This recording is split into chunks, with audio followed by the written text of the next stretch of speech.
وسلام على عباده الذين اصطفى اما بعد بسم الله الرحمن الرحيم انا انزلناه في ليلة القدر وما ادراك ما ليلة القدر ليلة القدر خير من الف شهر.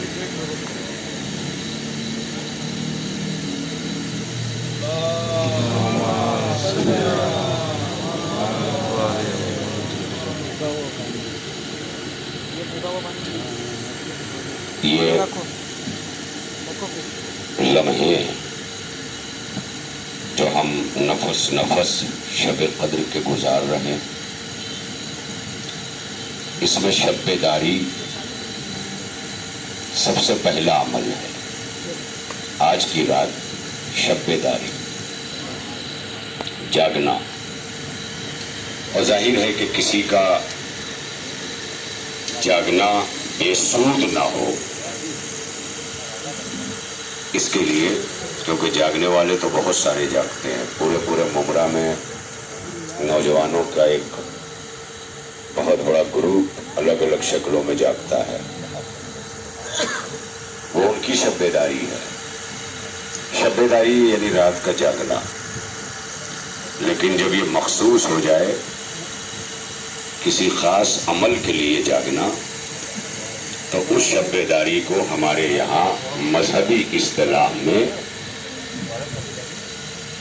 غم و انگری و بکا اور نوح و ماتم کرتے ہیں.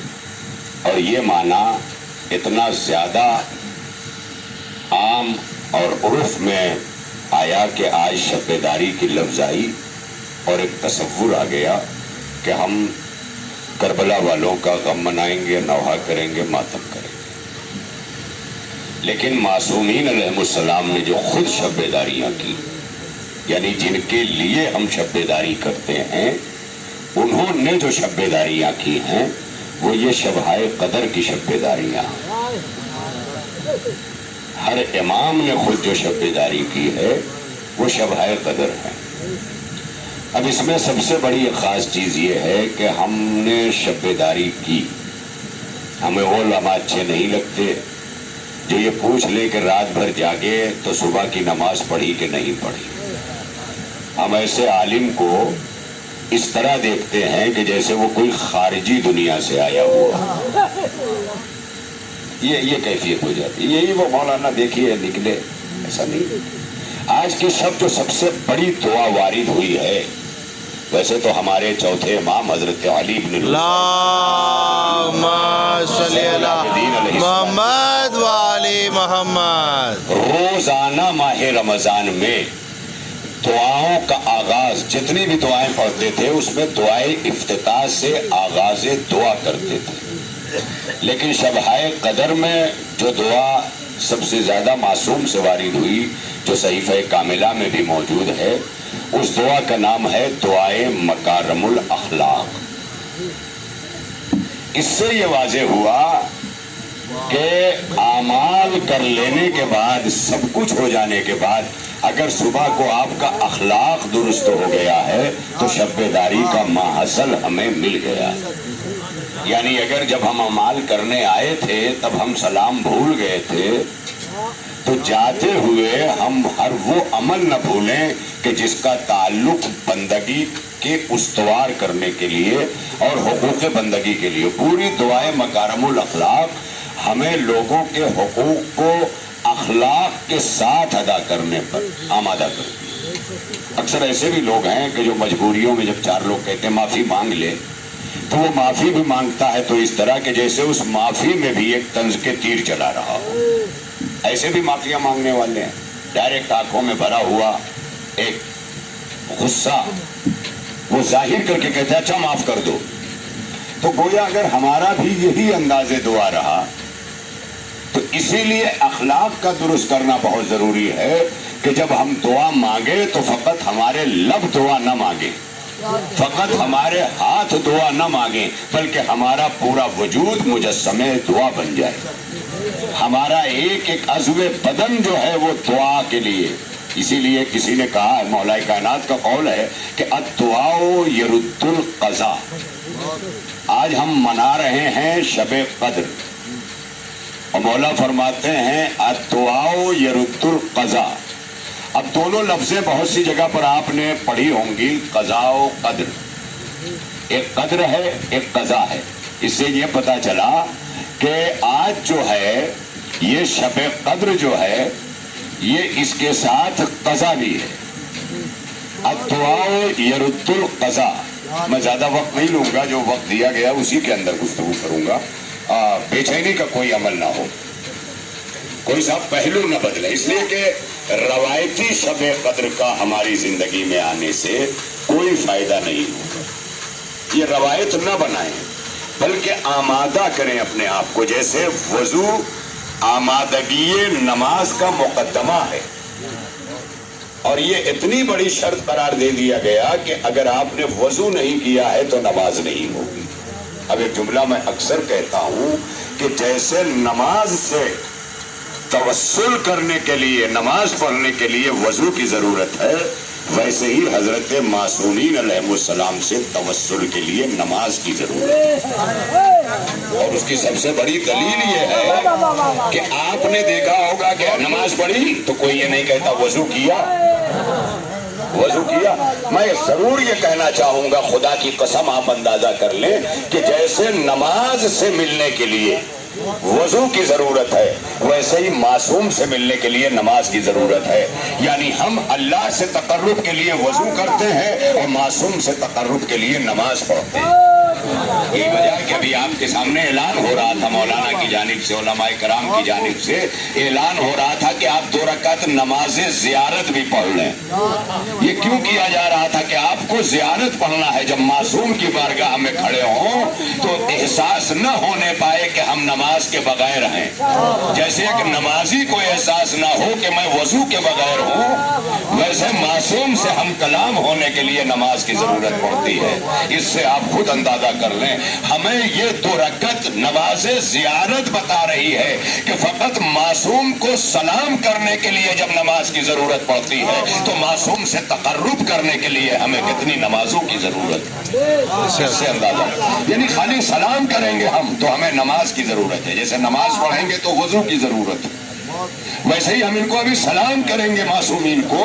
اور مولانا ہمارے حجت الاسلام عقیل ترابی صاحب، اور جیسا کہ ابھی عزادار سجادی صاحب نے اعمال بھی کرائے، جناب حکیم شجاع صاحب نے، مولانا حکیم شجاع صاحب نے، یہ سب نے مشترکہ طور پر اب آپ کے ساتھ اس وقت اتنا لطف آ رہا تھا، آپ حضرات کے ساتھ بیٹھ کر جو اس وقت دعاؤں کا لطف ہے جو لیا جا رہا تھا، بھی جوشن کبیر آپ نے پڑھی، اس کے کلمات پر آپ غور کریں، قسم خدا کی اس کلمات پر غور کریں کہ ایک جگہ پر ان 100 سینٹنس جو ہیں اس کے جوشن کبیر کے، اس پر خالی غور کر لیں جب وقت ملے تو اندازہ ہوگا کہ ہم اپنے رب سے کیا مانگا۔ تو بس میں وقت تمام بھی ہو رہا ہے اور اپنی باتیں بھی پوری ہو جائیں۔ الدعاء یرد القضاء، مولا فرماتے ہیں دعا اللہ کے فیصلے کو بدل دیتی۔ اب آپ دیکھ لیں، یعنی اگر آج کوئی انسان یہ سوچے کہ کاش میں امام حسین کے زمانے میں ہوتا یا زمانے کے امام ظاہر ہوتے تو میں بھی جا کر کے امام سے کہتا کہ مولا میرے بھی اولاد نہیں ہے، ممکن ہے 7 بیٹے مجھے بھی مل جائیں، میرے پاس گھر نہیں ہے، ممکن ہے کہ ہمیں مل جائے۔ اور ایسا نہ مانگا کریں اللہ سے کہ پریشان رہیں، اللہ سے ہاتھی نہ مانگا کرے کہ اس کو کھلانے کا بھی مسئلہ ہو جائے، اللہ سے ہاتھی نہ مانگے، وہ مانگے کہ جو کر سکیں۔ دعا یہ ہے منزل، لہذا الدعاء یرد القضاء، دعا اللہ کے فیصلے کو بدل دیتی ہے۔ یعنی جس طرح سے امام حسین کے پاس راہب آیا تھا بیٹے مانگنے کے لیے تو وقت کے امام نے اور کچھ نہیں کیا تھا، دعا کی تھی۔ اب اس سے بڑی بات میں نہیں کہہ سکتا، دعا کی تھی۔ دعا کا مطلب کیا ہے؟ اللہ کو پکارنا۔ امام حسین نے لوح محفوظ کو دیکھا اور اللہ کو پکارا، اور فوراً لوح محفوظ پر راہب کی قسمت بدل گئی، یعنی فیصلہ اللہ کا بدل گیا۔ اللہ کا فیصلہ یا وقت کا امام بدل سکتا ہے یا پھر دعا بدل سکتی ہے۔ بے شک یعنی آپ اس سے دیکھ لیں، یاس یگانہ چنگیزی اردو ادب کا ایک بہت بڑا شاعر گزرا ہے، اس نے کہا کہ دعا کو رسم سمجھ کر پکارنے والے عجب نہیں جو مقدر تیرا بدل نہ سکا۔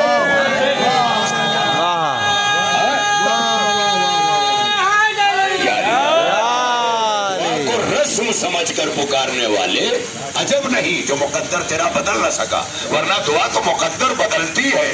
یعنی اگر کوئی راہب کی طرح امام کے در پہ جائے اور اپنی تقدیر بدلوا کے نہ آ پائے تو وہ بدقسمت ہے۔ جب راہب جیسوں کی تقدیر بدل جاتی ہے امام کے پاس جا کر، تو دعا ایک ایسا اسلحہ ہے کہ الدعاء سلاح المومن، یعنی پوری کائنات ایک طرف کھڑی ہو جائے تو پوری کائنات سے لڑنے کے لیے ایک دعا کافی ہے۔ اور کربلا کے بعد سید سجاد نے اسی دعا کے ذریعے کائنات کو بتایا ہے کہ جو اسلحے اب تک چلتے رہے وہ تیغ و تبر نیزہ و خنجر تھے، لیکن سجاد کے پاس وہ اسلحہ ہے کہ جسے دعا کہتے ہیں، اور اسی دعاؤں کے اسلحوں کو جب ایک اسلحہ خانے میں جمع کر دیا گیا تو اس کا نام صحیفہ کاملہ ہو گیا۔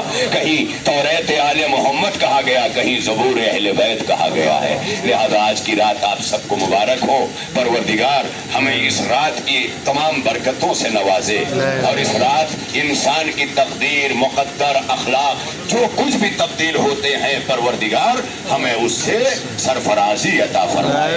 اس لیے کہ اب یہ شب قدر کی یہ آخری رات ہے شب قدر میں، کیونکہ 3 راتیں ہمارے یہاں جو ہیں 19ویں شب، 21ویں شب اور 23ویں شب۔ آج ہی میں نے معصوم کی جو حدیث پڑھی ہے وہ معصوم نے فرمایا ہے کہ 21ویں شب 19ویں شب میں جو ہے وہ معاملات طے ہوتے ہیں، اور 21ویں شب میں اس کی تائید ہوتی ہے، اور 23ویں شب میں اس پہ مہر لگ جاتی ہے۔ یعنی یہ 3 شبیں مل کر کے جو ہیں درجہ بدرجہ چلتی ہیں۔ لہذا ہمیں اس پر چاہیے کہ ہم زیادہ سے زیادہ ان راتوں کو، اللہ جانے اگلے سال تک کون رہے گا کہ پھر یہ رات ہمارے پاس آئے گی۔ ہم تو قبرستان میں بیٹھے ہی ہوئے ہیں، ہم قبرستان میں بیٹھے یا نہ بیٹھے، لیکن خدا کی قسم ہم جہاں بھی رہیں، کربلا والوں نے ہماری روشن خبروں کا انتظام کر دیا ہے، اس لیے ہم موت سے نہیں گھبراتے ہیں۔ پروردگار یہاں کی انتظامیہ کو اس قبرستان کی توفیقات دے، اور پروردگار انہیں جو ہے وہ اخلاق سے آراستہ فرمائے، کیونکہ اکثر جو ہے ایسے مقامات پر انسان کا دل سخت ہو جاتا ہے۔ بہت بڑی منزل ہے، کچھ جگہیں ایسی ہوتی ہیں کہ جہاں ورک کرنے پر انسان کا دل سخت ہو جاتا ہے، جیسے قصاب ہے، اس کا دل سخت ہو جاتا ہے، کیونکہ یہ چیزیں ہیں معصوم نے فرمائی ہیں، لہذا کچھ جگہوں پر سخت ہو جاتا ہے۔ تو اب اس کے لیے ہم اپنے دل کو نرم کریں، اسی لیے ہمیں کربلا حاصل ہے کہ کوئی کسی منزل پہ پہنچ جائے۔ اسی لیے سید سجاد جب مدینے میں کریا کرتے تھے تو وہ قصاب بھی برداشت نہیں کر پاتے تھے، اور امام کو دیکھتے ہی اپنی دکانوں کے سامنے پردہ آویزہ کر لیتے تھے۔ بس میری گفتگو یہیں پر تمام ہے کہ مولا پروردگار ہمیں ایسی راتوں سے ہمیشہ سرفراز کرتا رہے، ہماری نسلوں کو استحکام دے۔ آنے والے وقتوں میں ہم تو جیسے بھی گزار کے چلے جا رہے ہیں، لیکن جو زمانہ دستک دے رہا ہے، ان الآثار تدل علی المؤثر، آثار کے ذریعے مؤثر کو پہچانا جاتا ہے۔